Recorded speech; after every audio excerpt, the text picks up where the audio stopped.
Cassie Wells with KW Commercial, Keller Williams Realty in Little Rock, Arkansas. Last week, I had the privilege of listening to KC Conway, the CCIM economic person. He gave the second quarter economic update. He mentioned a few things, but first thing he says that the economy will get help with the vaccines. The second quarter was better than the first quarter because the vaccines were going out. But then he also said you need to look at earnings. The third quarter of last year, earnings were down 30%. But then by December, they were up 8% year over year. So we need to look at some of the earnings. But something he said to be careful about is inflation.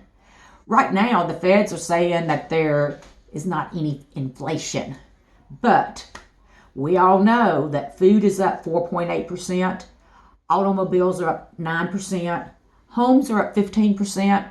Steel is up 100%. And wood is up 118%. So in this second quarter, we need to be looking at inflation and see where that's going to be going.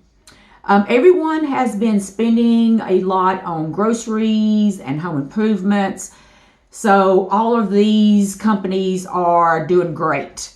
But now with the vaccines coming out, he feels like everyone is stir crazy. So he feels like the companies, with the food delivery and the food and home improvements, those are going to go down and we're going to start traveling.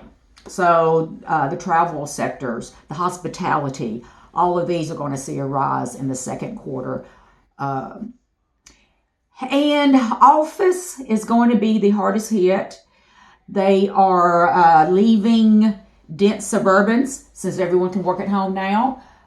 People like being in the suburban area after the pandemic. So offices are leaving the high prices of urban and going to suburban. And we will just have to see where the debt goes. It's up to $7 trillion. He says it's probably not going to go below $5 trillion.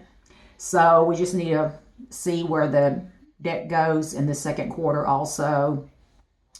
And then he touched a little bit on the feds and how they kept the economy going. They went and bought mortgage.